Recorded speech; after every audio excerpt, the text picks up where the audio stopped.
there's some really great end user appropriate tips in today's session. So with that, I'm going to start the recording and we'll kick this thing off officially. Okay, so welcome everyone to today's WorkSmart live session, the top 11 tips for remote office cybersecurity, which is part of our weekly WorkSmart Live remote office web series. So I'm Dawn Church, I'm WorkSmart's events manager. Thank you so much for joining us today, and a big, big thank you to our friends at the Durham Chamber of Commerce for coordinating with us to make this event open and available to all of our local chamber members. So today we're going to be talking about cybersecurity. And we talk a lot about cybersecurity here at WorkSmart because it's a field that's so important to business continuity, and it's always changing and always evolving and always adapting. And right now, just about everyone in the world is having to adapt to a very unique and wide-scale change. So while we're working from home offices, it might be very fun, at least for some of us. It does really change the vulnerability landscape and the types of threats and styles of threats that we're seeing. So we have a few people on the webinar today that I want to introduce you to, who are going to help us talk about cybersecurity as in the way that it pertains to businesses and organizations with remote teams. So first of all, I'd love to introduce you to my amazing co-pilot extraordinaire, the fabulous Marissa Wayman. You want to say hello? Introduction. Yeah. Done. Marissa is one of WorkSmart's longest running employees, and she has held a lot of different seats within WorkSmart. So she's really, really seen it all and has some great perspectives to offer today. And then also on the line, we have TJ Yakubon from our partner in cybersecurity, Sophos. Thanks, Dawn. Good afternoon, everybody. Yes. We've worked with TJ for several years now, and I have to say it's really, really difficult to stump him on questions regarding cybersecurity. So we're excited to have him here today to provide a true expert viewpoint on what we should all be doing and thinking about to keep our businesses cyberly secure, which, yes, is the word that I just made up. So thank you for joining us today, TJ, and you can take it away. Awesome. So thanks, everybody, for coming in and joining us today. We are going to be talking about how you can handle security when you start dealing with remote workers. Now, obviously, the slide deck here says coronavirus because that is front and center of everybody's minds, why most of the people are working from home these days. When I say most, I mean the larger portion of people that didn't already work from home. So it's kind of front and center, but this obviously applies to any remote work type of environment. So in some cases, you'll have people that are road warriors. Other cases, you'll have a situation like this where somebody simply just has to work from home based off of external circumstances. So we're going to talk about how to enable safe, secure remote working. Coronavirus has put a lot of strain on IT infrastructure and put it into the front of everybody's mind about working from home. Whether you've already enabled remote working or are developing a contingency plan in case you need to, this session is really what it's all about. We'll provide practical advice for your staff as well as giving you tips you can pass on to your users when they're working from home. And of course, coronavirus is just one reason. Like I said, there's many reasons why people may be working from home. And so this is what we're actually going to go over today. Now, many organizations already allow some degree of remote working. If you're on IT team, you're probably used to preparing laptops for staff to use remotely and setting up mobile phones with access to company data for salespeople on the road or anyone who works remotely in general. However, the current outbreak and the need to keep at-risk staff away from the office means that if you haven't already, you may soon and suddenly end up with lots more staff working from home. It's vital to make sure that the precautions you're taking to protect the physical health of your staff don't create a threat to your cybersecurity health by opening up to security risks. As home users, network and cybersecurity may never be as strict, provide the same level of protection and be as well thought out as your IT organization in the office. Nevertheless, there are some basics which, if done properly, provide a good level of protection for employees working remotely. Excuse me. Moreover, to smaller businesses, the ability for ensuring employees can work remotely can be the difference between remaining in business and not being around after the quarantine ends. So one thing remains constant though, the bad guys are not going to take a break. In fact, they could make an even bigger effort at a time when they believe IT administrators and businesses are distracted. And they will use the current situation as a means of creating an attack point to prey on people's fears and experience what's going on right now. So remote working best practices. We have 11 tips that we're going to share. Depending on the maturity of your remote working setup, some of them may apply more than others, but we're going to try to cover as many of them as possible. So the first one is make it easy for users to get started from working from home. You're basically suddenly told the entire workforce has to work from home. Users can't come into the office to collect their devices. So what do? They use a device that they already have at home, or they simply just go and buy a brand new one.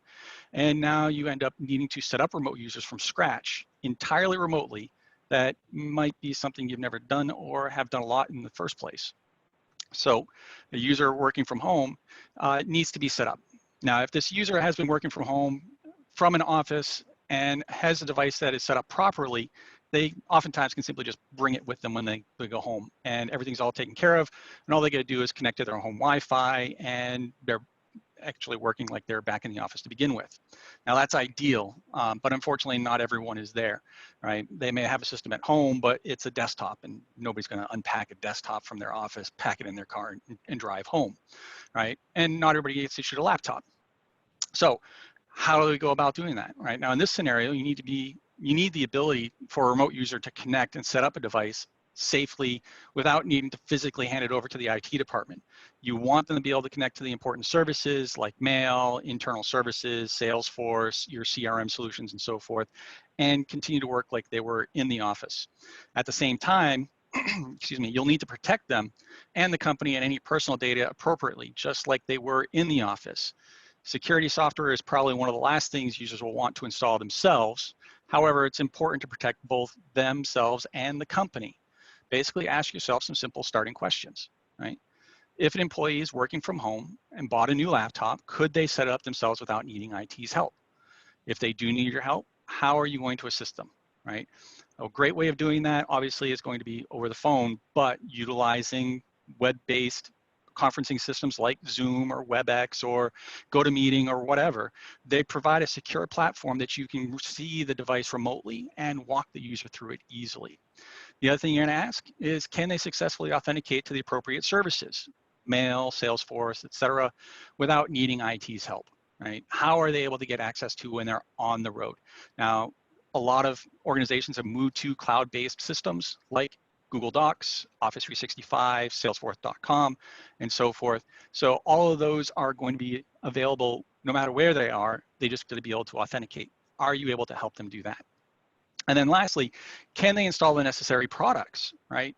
If it's not a cloud-based solution and you're using applications that are running on the local client, can they do this without your help? And this again goes back to being able to help them set up their devices. So having that conference call, setting up a Zoom session or WebEx or whoever else can allow you to assist them in doing that much more effectively. So on top of that, you want to be able to make it easy for them to get access to those applications and services that you're already using. So from a general perspective, you want to look for products that allow for an SSP or self-service portal.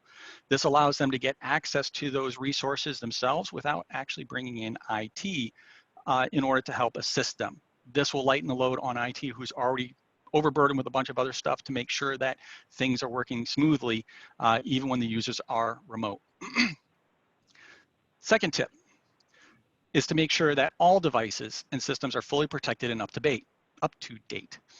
It perhaps sounds obvious, and it's worth saying over again anyways. When people are working from home or in a coffee shop, it's harder for you to intervene and provide support for your end users. They're also working in completely different environments to the office that may introduce completely new risks and behaviors. So while it's always important to make sure your devices and systems are up to date, it's particularly important with home networking. So back to the basics. as a security best practice, you should always keep your devices and operating systems up to date with the latest patches and versions. Windows, Mac OS, iOS, Android, they all have inbuilt auto update features. All updates should be set to be automatically applied or continuously notify the users to apply the latest patches. Many organizations will oftentimes choose not to have the latest patches go out automatically because they've been burned in the past, right? There's a reason why Microsoft releases patches to fix a problem, and just because they release a patch doesn't mean that it didn't introduce a new problem of its own. So in many cases, people hold off on doing it. So if you're not going to apply them automatically, at least notify the end user that they are available, and then you can provide them guidance. Now, applying the latest patches ensures that those devices are protected against the latest known vulnerabilities in those operating systems. All major vendors have spent a great amount of time to make this easy for both end users and administrators.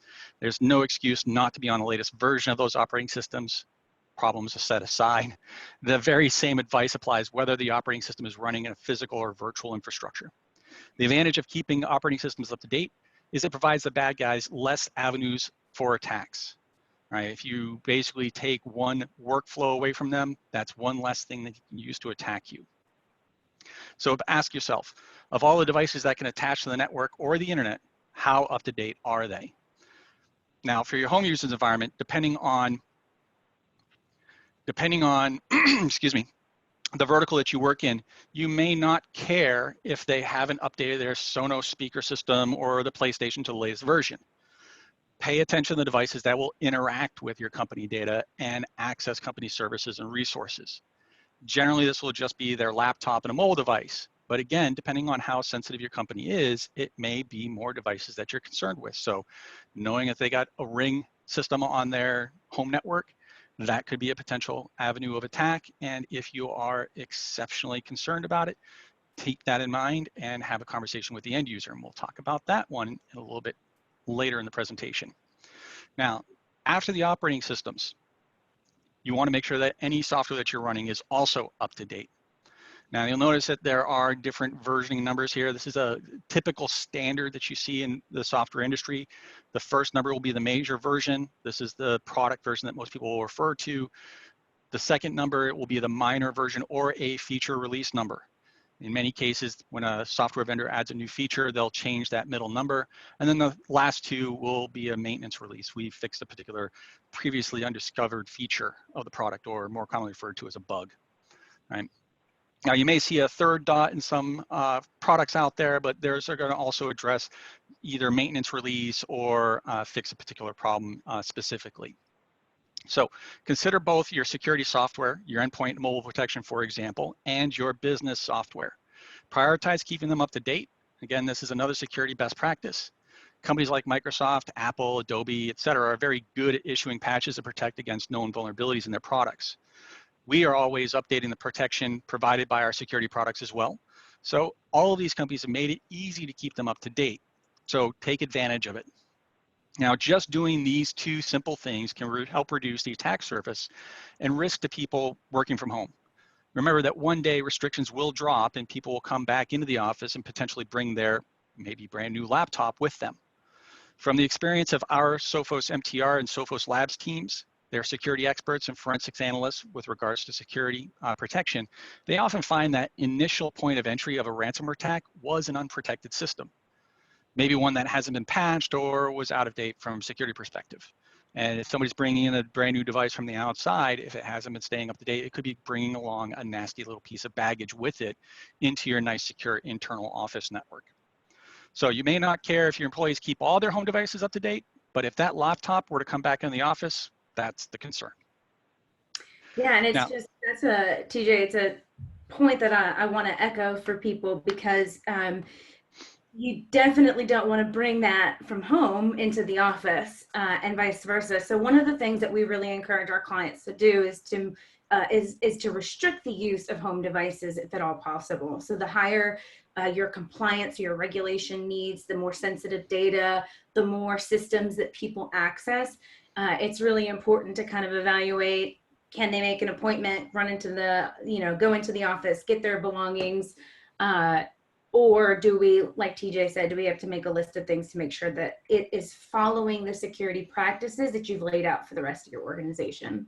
Yep, absolutely. And that's the one thing about security that kind of is always in the background that you keep in the back of your head when you think about it, is that you're always balancing your level of security and requirement for that level of security against your ability to work, right? So the most secure system in the world is the one that's still in the box collecting dust in the back corner of the office, right? There's no power to it. That is the most secure system there is. But the one system that anybody can use all the time and access everything on it, that's generally going to be the least secure system. So you're always going to balance those two against what your requirements are for a particular vertical that you're in. And like you said, if you're dealing with incredibly sensitive data that falls under regulatory compliance, that barrier for level of security needs to be higher, and moving away from simply just going to the Best Buy or Target or Walmart and buying the cheapest laptop you can just to get by could end up being a bigger liability. And we'll actually talk about that a little bit later too. So the third piece is going to be encrypting devices wherever possible. This piece of advice applies to whether employees are working full-time in the office, full-time remotely, or some combination of the two. With the many regulations regarding data protection and privacy, it's always good to encrypt the devices, laptops, phones, tablets, etc. The phones and laptops you use are typically going to give access to customer data and other sensitive information, so that needs to be protected. When people are out of the office, you open yourself up to greater risk of lost or stolen devices. People are more likely to leave devices in cafes and taxis or have them stolen from their cars and homes. The major operating system vendors, Windows, OS, Mac OS, iOS, Android, all have a form of disk encryption built in. So turning it on is very easy to enable, and they can help protect the data that's at rest, meaning it's not being transferred off the system and is simply just stored on the device itself. Also look to have an encryption management tool so that you can quickly address any issues and also demonstrate the device was encrypted and the data is protected if the worst happens, right? If you can prove that the data was protected, you'll minimize your risk of a data breach fine. And that's primarily what most regulatory compliance will point to. They don't simply just say that you have encryption, oh, good enough for us. You have to be able to prove it to them. And if you do prove it to them, it usually reduces the penalty or the fine that's associated with it, and could potentially be that get out of jail free card. On top of this, you also want to look at using multi-factor authentication to provide an additional layer of security in the event that the worst happens. Yes, some of you users may complain that having to authenticate is annoying, but it is a common security practice and it does drive up that level of security significantly. Number 4 on the list, create a secure connection back to the office. This one might sound like common sense, but not everyone thinks of it. Virtual private networking technology, or VPNs, have been around for a long time and allows a remote user to connect to the network in the office and interact with services and servers the same as if they were on the office network. And this comes with 2 primary benefits. The first is more of a user-friendly benefit. When the user is remote, all they need to do is open the VPN app and connect. Then if all the workplace processes are the same from that point, there is no need to retrain them or educate them on how to do their work remotely. Productivity-wise, this is a bonus. A VPN has the added benefit that while the employee is working remotely, all the data that is transferred between them and the office network is encrypted and protected in transit. When you're working from home, you're obviously going to be on a public-facing connection. Right now, you may be behind your own personal router, the modem that came from the ISP, whether that's Spectrum or AT&T or whoever. There is some level of security there, but once it leaves that network, it's now out in the wild, and anybody can really kind of inspect it and be able to read the data. So a VPN adds that level of security by preventing third parties from being able to eavesdrop on what that traffic is. Now, depending on the services your organization uses, a VPN may not be required, right? I talked about it earlier for those cloud-based platforms like Salesforce and Gmail and Office 365. They have their own inherent security by using HTTPS to begin with. So that's going to provide you with the security whether you're in the office or you're working remote. Now, as part of your organization's overall IT plan, consider the basic following. When users are working remotely, they're often using public or shared Wi-Fi, which can pose risks that are hard to mitigate. Now, obviously with the coronavirus, most people aren't going to be sitting in a Starbucks doing their work. They'll be sitting at home, so the public part is obviously going to be their house. But the same principles will still apply when the isolation is lifted. Now, you should use a VPN to securely connect back to the office. This will ensure that even if the Wi-Fi itself is not trusted, a secure, trusted connection back to the office can still be made. Now, some of you may have heard the term zero trust or zero trust networking. If your organization is already working towards that zero trust environment, then you may have already got all these items in place to begin with. Zero trust is really just not what we're talking about in this particular call. That's a whole nother bag of worms to discuss. Number 5, scan and secure email and establish healthy email practices. It's all about email, right? This is another topic that applies regardless of whether the end user is working 100% from the office, 100% remote, or whatever combination of the two. However, it's worth mentioning it was with more people working from home, there will likely be a big increase in emails as people can no longer just walk over and speak with a colleague. In our recent cybersecurity survey, we surveyed 3,100 IT managers in 12 countries. Email was the way that 33% of attacks got into an organization, so 1 in 3. They may have had malicious links or malicious attachments. When a user is in the office, your organization may have many mitigations in place to stop them clicking on malicious links, etc. When a user is working from home, they may not have the same mitigations in place. You therefore need to ensure that your email protection is up to date and that inbound and outbound emails are being scanned for threats. And this is the reason why you want to do it at the gateway level, because you'll have that level of protection even when they're working at their system at home. If you're relying on an endpoint-based level of protection, you lose that when they're working from their own home device. So having that gateway, meaning scanning it before it gets into your mail system or as it leaves your mail system, is key to this particular level of protection. Now, on top of it, phishing is also a big part of email security. In fact, more organizations were affected by phishing last year than any other threat. The people behind phishing emails were very quick to take advantage of an issue as an opportunity. At Sophos, we've already seen phishing emails that exploit the interest in the coronavirus. This particular example was identified by our security team, and we anticipate a lot more of them even going forward. Even though we're already a month in, you will continue to see these and the numbers will increase. So you want to raise awareness with your staff of the need to be extra vigilant at the time as crooks are looking to exploit the current situation. Number 6, web filtering. Moving from email, obviously now we're dealing with people who are browsing and doing online at home. Web filtering has been around for a while, and it basically ensures that users can only access content appropriate for their workplace as well as their role. When a user is in an office, it is traditionally the firewall that will enforce the web filtering rules. When they are working from home, there's a high chance that the network traffic is not going through the company firewall. Therefore, their laptop or mobile device needs to enforce any web filtering rules defined by your workstation. Now, this is the exact opposite of your encryption piece, your email piece. Here, you want to be able to enforce that filtering at the endpoint because they're not behind the standard filter that they would normally be. With email, that's going to be handled by the mail flow, right? They're connecting to the email on the back end once it's been received by the mail server. In this case, we want to be able to enforce the policy no matter where they're going through as far as the routing is concerned. So doing it for the endpoints makes it much more effective. Working from home can also lead to changes in behavior because they're in a home web use type of mindset, not a work type of mindset. The filters for what's appropriate may ultimately change. Right? Putting in place web filtering protocols will ensure users can only access content appropriate for the workplace and role. Basically, they can see and do the same activities as they could in the office. And then users are protected from risky websites that could leave them vulnerable to attacks. So again, taking away an avenue for an attacker to come at you by reducing the locations that they're able to go online. Number 7, enable the use of cloud storage for data backup.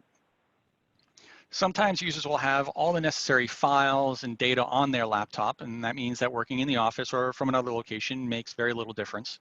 However, that isn't always the case.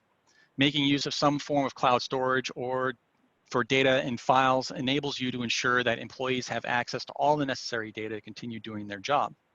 Also think back to the first topic, making it easy for users to work from home.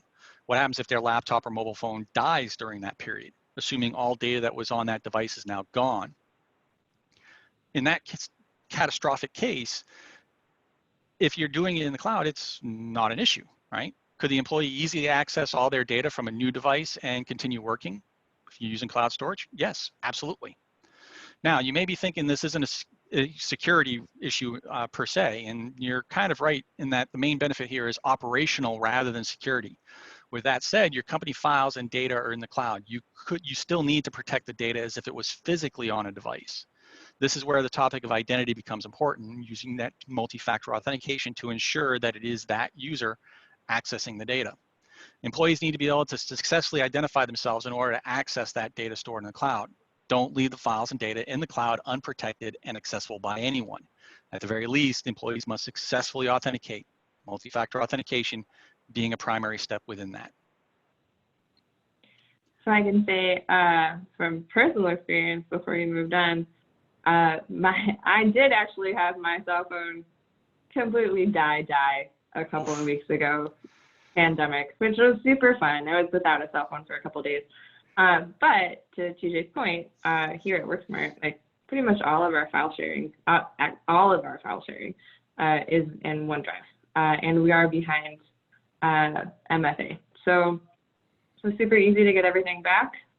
Didn't lose anything, and super easy to get it set up once I got my new phone, which was like 3 days later. Nice. Yeah, one of the cool things about our situation and a lot of clients that we work with is that things like multi-factor authentication on Office 365, it can be conditional. So if you're in the office and you're logging onto the domain and it's likely that it's the person you trust to be logging into the system, then you don't need to have it turned on. And so you can go seamlessly between remote and in the office when most of us return back to the office, so that there isn't a huge transition to adjust. Exactly. Get used to it now because it simply will just make life easier in the long run, right? Now, number 8, manage use of removable storage and other peripherals on corporate devices. Obviously, you can't really do this a whole lot on personal devices that people are using at home. But when it comes to corporate devices, this is a key method that data could ultimately be lost. USBs and external devices are still a significant security risk.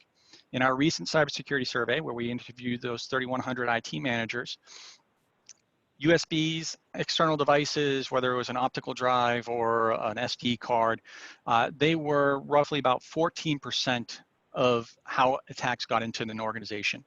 So that's not an insignificant amount. It's obviously not as high as the 33% for email, but it is something that you still need to pay attention to. When an employee is working from home, there is a higher chance that they will attach a wide variety of devices to the company laptop. Let me give you a simple example. Hey, mom, dad, can you please see what's on my memory stick? I just found this outside, right? And now you got a problem. Most employees won't even consider this as security risk, and potentially it's not. However, it's complacency that will eventually allow a breach to occur. So remember that when any workplace restrictions are over, these laptops will eventually come back into the office.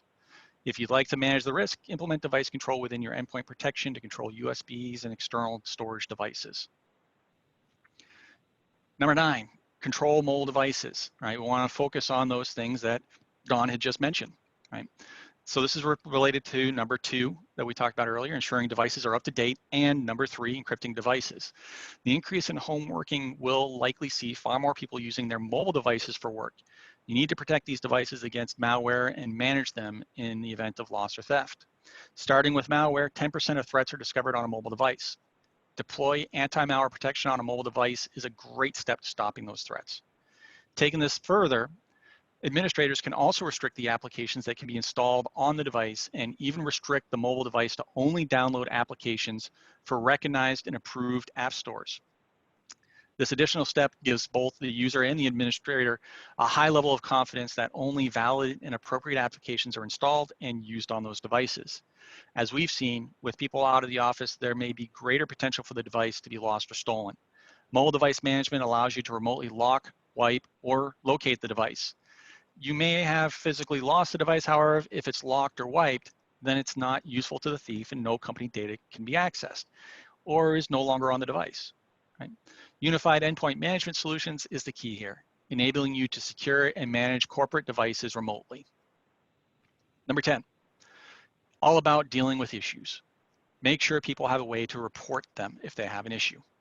Your users are likely used to simply walking over to IT or calling people over at WorkSmart to have them resolve the issue. That's not going to change because WorkSmart's there 24/7, right? However, if you happen to also assist your end users yourself, clearly this is not going to be a possibility anymore. So having a way for them to get a hold of you simply is going to make their life and yours easier. So you need to give people a quick and easy way to report security issues.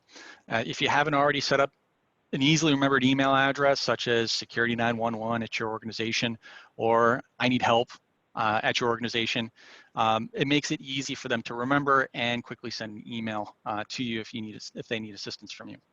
Remember that a lot of cyber attacks succeed because the crooks try over and over again until one user makes an innocent mistake. So if the first person to see a new potential threat reports it because they had an easily remembered way of communicating, you're more likely to catch it and stop it from getting to that one person farther down the chain that might end up clicking on it or answering the email or downloading and running the object.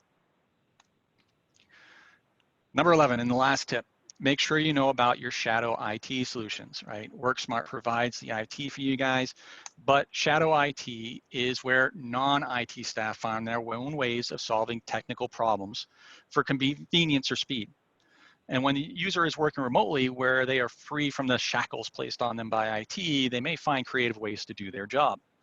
If you have a bunch of people who are used to working together in the office, but who are now working remotely, it's quite likely that they may come up with their own ways of collaborating online using tools that they've never tried before. The first consideration here is security, and I particularly mean the data security. An example of how shadow IT can create a security risk was discovered by Global Security Operations Director for Sophos, Craig Jones. Trello is a free tool frequently used to help individuals and teams manage their workloads and productivity. While this sounds great, if Trello boards are left public, which they often are, they are exposed to the world and are, worst still, indexed by search engines like Google. Craig was able to dig up boards containing sensitive HR data, data related to fixes required to properties, including broken door locks, names, emails, dates of birth, ID numbers, bank account information, and more people associated to a facilities company, a company's facilities. Therefore, what may seem a great idea to a user with good intent could potentially expose extremely sensitive internal organization data to the world. The other side of shadow IT is when someone's great idea turns out to truly be a real success for the business. A temporary solution put in place to deal with a public health issue might turn into a vibrant and important part of the company's online presence. So make sure you know whose credit card is used to pay for the new service, and make sure you can get access to the account if the person who originally created it forgets the password or cancels their card. So-called shadow IT isn't just a risk about things going wrong. It can turn into a complicated liability even if it goes right. So we've shared 11 tips that IT teams and administrative staff can use to secure their remote workers. We also have some tips that you can use and share with your employees just in general. Change default passwords on home Wi-Fi routers, please.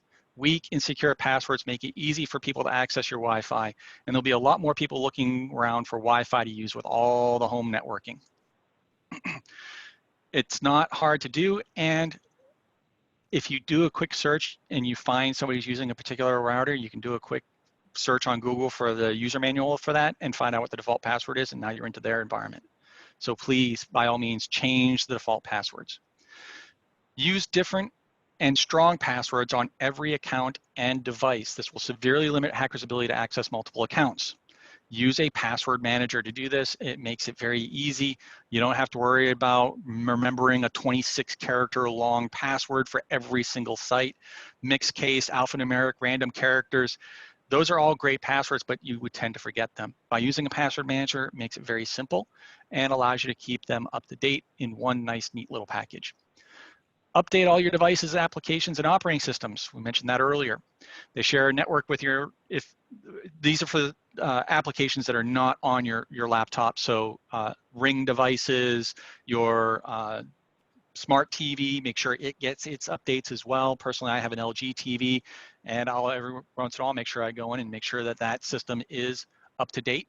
I also have Roku devices. I've got all kinds of IoT things running around my house. So every single one of them, on a periodic basis, I always go in and check to make sure that they are getting their updates, because they are sharing that network with my systems that I use to connect to the office. Number 4 for best practices for home, disable protected Wi-Fi setup, or WPS. It's known to have security flaws. It's not much harder to set up Wi-Fi on a device without WPS. Just means you got a couple more screens to go through. So turn off WPS and simply just configure it manually. Much better in security. Ensure no one is watching you shoulder surfing, sitting behind you, sitting next to you, watching what you type as you enter your work credentials on your device. Be extra vigilant when working in public areas like cafes. Obviously not much of a problem with the coronavirus isolation, but something to keep in mind even if you are still having to travel for some reason and maybe spending some time at a hotel, at the bar, gathering a drink, somebody sitting next to you, you get a couple of things done, they can watch it over your shoulder. Not a good thing. And number 6, ensure no one has access to your work device when you are not present. Lock your machine whenever you're not in front of it, such as going out to answer the front door. Children will oftentimes very quickly mess around on your computer if they get really curious. It's not hard to lock your system if you got running Windows. It's just to hit the Windows key and L. Now it's locked. When you come back, yes, you do have to put in your password, but it's quick, simple, easy, effective security to implement. So in summary, we've shared a number of tips to help you protect your cybersecurity health while enabling measures to protect everyone's physical health for the isolation. We hope you found it useful and that everyone gained some level of information out of this that you can bring back. And if you wanted a quick review of what they all are, you can take a quick screen cap here so that you have it at your fingertips, or refer back to the video later on. As Dawn did say that we are recording this. And then lastly, I'd like to point out a couple of free tools that Sophos offers. And this is generally for home use, for your own personal use, outside the context of your office environment. WorkSmart provides you the security to handle all of your work systems. This is for your own personal stuff, and share it with your friends, your family, right? You care about them as well. You want to make sure that they're staying secure. We do offer Sophos Home for free. Just go to home.sophos.com. You can set up an account there, and you'll have the ability to manage up to 10 devices. If you've got kids, it's great. It has built-in web protection, so you can put in some control around what they're able to browse, even without using a gateway-based type of filter. InterceptX for mobile. We've won a number of awards for that. That is also free. Go into the Apple App Store, Google Play. You have the ability to pull that down as well for your Android, iOS, or Chrome OS-based device, and it'll provide security for that. And then we also have the anti-phishing toolkit, which basically gives you information on how to be able to identify what a phish looks like. Essentially, it's a set of resources to educate you and your team so that you can get an idea of what you're going to encounter from a particular phish attack, so you can be better armed to identify it in the long run. So that's the end of my presentation, but we do have plenty of time for questions. Dawn, were there any that came in while I was blabbing away? Yeah, so we have one question in the queue right now. However, this is an excellent time to start, seriously typing away all the things that you want to know, because we do have some extra time. So I'm going to read this question, and feel free to send in some more stuff. So this first question that we have is about mobile devices. So the question was, many companies do not provide mobile devices for their employees, but those employees do use them. And by them, I think that this person means personal devices. Yep. For their work use. Are there any specific precautions that should be taken in these situations? Yes, absolutely. Now, it depends on how you want to go about dealing with the devices. If you want to take control of them so that you can define their level of security, there are a number of mobile device management platforms out there. Microsoft Intune, Sophos Mobile Control allows you to be able to define the security parameters on the device and then tie those security parameters to their ability to access those resources. So if the device becomes non-compliant because they're not running a PIN in order to access the device, they don't have Face ID enabled on their phone for iPhone, then they lose access to those corporate resources. If you don't want to go that far, then it would basically be a matter of education. You would notify your end users, these are the things that we expect you to do. Make sure that they have a PIN enabled, make sure that they're doing updates on their devices, make sure that they have encryption enabled. And if it is Android, by all means, absolutely positively run some level of security on there. So Sophos Intercept X, like I said, is available for free, even in a corporate environment. So if you wanted to go out and get a copy of for your company phone, you can easily go and get Sophos Intercept X for mobile, install on your Android device, and it will provide you a level of protection. Now, the reason why I mention Android devices specifically is because Android is an open platform. Any Android device can connect to any Android package system. That's Google Play. Most predominantly, that's the one that Google manages and maintains, but there are other independent ones, and any device can connect to that. Those other ones that aren't part of Google Play, those independent ones, can very easily carry malware on them if they're not curated nearly as well as Google Play is. And even Google Play, while it is curated fairly well, unfortunately is not curated nearly as well as Apple's Apple Store. The Apple Store, and the reason why I don't mention iOS or Apple devices specifically as needing security piece, specifically Intercept X Mobile, is because they don't have the same level of exposure to malware threats. As long as you have not rooted or jailbroken the device, you are not going to be able to connect an iOS device to any non-Apple Store location. So you are going to be stuck using what Apple makes available to you. And Apple rules the App Store with an iron fist. They are very, very strict on what gets published on there. And if you haven't noticed it in the past, you may have experienced it. I personally have. I've seen it happen on my own device, is that Apple controls those apps and they control your device.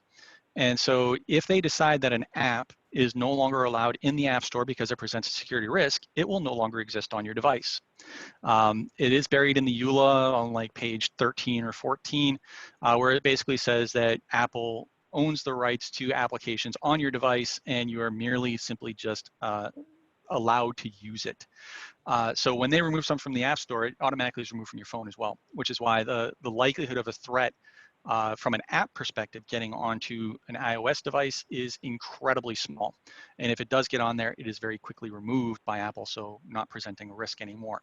Now, there are other risks on iOS devices, specifically around gaining access to websites that might try to steal your data or compromise your credentials. In that case, that's where the Intercept X would come into play. But for the most part, the bigger threats on mobile devices will typically be an app like something that you would install on Android. So those are the things that you would want to do. You either take control of the devices and actually define their security settings through a management system like Sophos Mobile Control, or you would basically have it as a slip of paper that they agree to meet certain requirements if they're going to access company data. Yes, policy Cool. is always super important. When you're talking about smaller businesses, it's all about balancing the risk for you. And so being able to have something, a nice mixture of policy, what's acceptable generally for the use of your phone and your mobile devices. You require a passcode, you can write that into your policy. And then of course, as if you have more secure data, and you want to protect or intellectual property, that's when you start to get into those controls. And there are just so many controls out there. So that's why I always encourage people to kind of think about that mixture of policy and the tools. Awesome. Doesn't look like we have Cool. any more questions unless you guys have some that I didn't see. I don't see any in the queue right now, but if you have any last questions that you want to submit, feel free to definitely send them in. I have one question actually for Marissa. I'm going to put you on the spot here. So a lot of these things that we heard TJ talk about, I know sometimes we do some of the stuff on behalf of our clients. So I was wondering if you could share real quick from WorkSmart's perspective how we can help the clients on the call today enable some of this stuff for their remote users. Yeah, it's a great way to put me on the spot there, Dawn. But luckily, there are lots of ways for us to help. One of the things that TJ talked about was keeping systems up to date. So for our clients, we are managing patches, security. We look at critical operating system security patches. We whitelist those to make sure they won't break your systems, and then we monitor it to make sure that the patches are there. So we kind of take that management and that burden off of off the users. So we do that on your behalf. With the other tools, whether it's, a self-host security tool like deploying WorkSmart owned self-host hardware to our clients and helping them set up a VPN connection.